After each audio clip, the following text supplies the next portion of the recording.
Hello everyone, welcome back to my channel Bengali life with Deepavali. আশা করছি সকলে ভালো আছেন। আজকে আমি মাটনের একটা রেসিপি আপনাদের সাথে শেয়ার করছি। আমরা বাঙালিরা মাটনের পাতলা ঝোল খেতে খুব ভালোবাসি, তো সেই রকম ঝোল সবসময় করা হয় কিন্তু কখনো ভিডিও করা হয়নি। তো আজকে অনেকদিন পর মনে হলো একটা ভিডিও করে, তাই সেই ভিডিওটাই আজকে করলাম আর আপনাদের সাথে শেয়ার করলাম যে আমি মাটনের পাতলা ঝোল কিভাবে করি।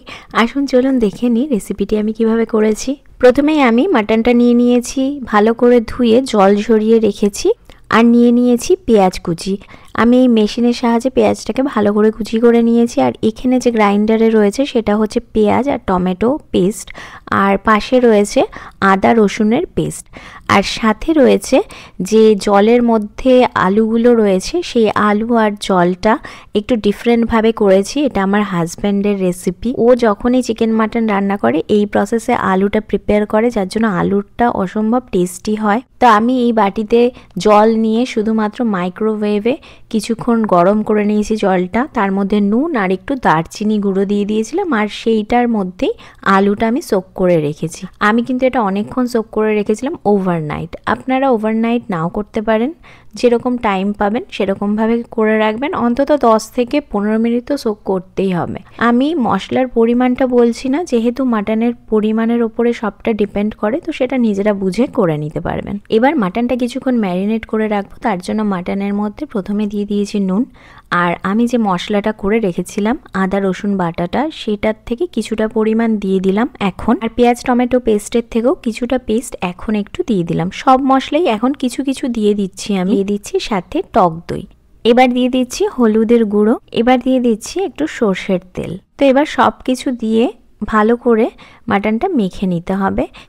আর হ্যাঁ, আমি যে টমেটো আর পেঁয়াজটা বেটেছিলাম না, তার মধ্যে আমি দুটো শুকনো লঙ্কা আর দুটো কাঁচা লঙ্কা দিয়েছিলাম পেস্ট করে। তো সেই পেস্টটা সেটা কিন্তু এই পেঁয়াজ আর টমেটোর সাথেই ভালো করে বাটা হয়েছে। প্রথমেই কড়াইটা গরম হওয়ার পর তেল দিয়ে তাতে একটা তেজপাতা দিয়ে দিচ্ছি, তেজপাতার ফ্লেভারটা যাতে ওই তেলের মধ্যে চলে আসে। তারপরে আমি এই মিক্সড যে পেঁয়াজের যে কুচিটা সেটা দিয়ে দিচ্ছি, দিয়ে একটু হালকা করে ফ্রাই করে নেব। এই পেঁয়াজ ফ্রাই করার সময় আমি দিয়ে দিচ্ছি কিছুটা পরিমাণ নুন। তো পেঁয়াজটা এখন ভালো করে ফ্রাই হয়ে গেছে আর এর যে কাঁচা স্মেলটা সেটাও চলে গেছে। এই সময় আমি মাটনটা, যে ম্যারিনেট করা মাটনটা, সেটা দিয়ে দিচ্ছি। এবার মাটন কষানোর সময় দিয়ে দিচ্ছি প্রায় 1 টিস্পুনের মতো ধনে গুঁড়ো আর 1.5 টিস্পুনের মতো শুকনো লঙ্কা গুঁড়ো।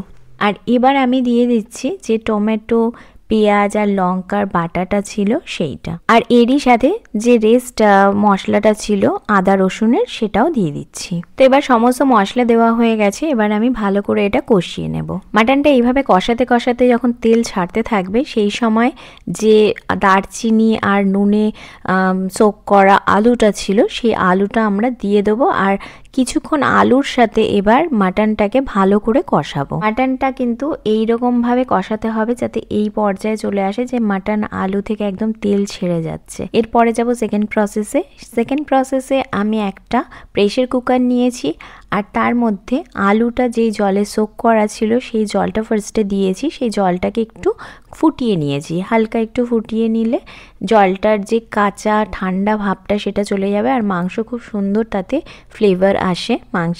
মাংস কেন, সব রান্নাতেই গরম জল দিলে ভালো ফ্লেভার হয়, আমার মায়ের থেকে এটা আমার জানা। জলটা গরম হওয়ার পর এই যে কষিয়ে রাখা মাটন আর আলুটা এবার দিয়ে দেবো। কষানোর পর কড়াইয়ে যে তেল মশলাটা ছিল তার মধ্যে একটু জল দিয়ে সেটাকেও একটু হালকা গরম করে নিয়ে সেটাও আমি এর মধ্যে অ্যাড করে দিলাম। প্রেসার কুকারে বেশ 5-6টা সিটি দিয়েছি। ভালো করে সিটি দেওয়ার পর দেখুন আলুটা একদম সুন্দর করে গলে গেছে, এবার মাটনও খুব সুন্দর গলে গেছে। তো এই সময় আমি দিয়ে দেবো গরম মশলা। গরম মশলার মধ্যে একদম ঘরোয়া গরম মশলা দিয়েছি, এক্সট্রা কিছুই আমি দিইনি। তো ঘরোয়া গরম মশলার মধ্যে ছিল একটা লবঙ্গ, একটা দারচিনি, একটা এলাচ, সেটাকে জাস্ট একটু থেতো করে দিয়েছিলাম। আর দুটো জিনিস আমি অ্যাড করেছিলাম, সেটা সামহাও ভিডিও মিস করেছি। সেটা হচ্ছে খুব সামান্য আমি দিয়েছিলাম জায়ফল আর খুব সামান্য জয়িত্রী, সেটাকেও খুব ভালো করে গ্রাইন্ড করে দিয়ে দিয়েছিলাম। আর এই সময় আমি কয়েকটা কাঁচা লঙ্কা দিয়ে দিয়েছিলাম। এক্সট্রা যদি কারোর ঝাল খেতে ইচ্ছে করে তারা খেতে পারেন। আর আমার এই রেসিপি কিন্তু এখন একদম রেডি হয়ে গেছে। কেউ যদি বাঙালি স্টাইলে ঘরোয়াভাবে মাটনের ঝোল খেতে চান তাহলে অবশ্যই এটা ট্রাই করতে পারেন। আমি কিন্তু সবসময় বলি আমার রেসিপিগুলো যারা মানে একদম পাকাপোক্ত রাঁধুনি তাদের জন্য নয়, যারা হঠাৎ করে রান্না করতে ইচ্ছে হয় যাদের বা নতুন রাঁধুনি তাদের জন্য। আমার এই রেসিপিটি কেমন লাগলো অবশ্যই কমেন্ট করে জানাবেন। রেসিপি ভালো লাগলে, আমার ব্লগ ভালো লাগলে অবশ্যই আমার চ্যানেলের পাশে থাকবেন, সাথে থাকবেন। সকলে ভালো থাকবেন, সুস্থ থাকবেন। নমস্কার।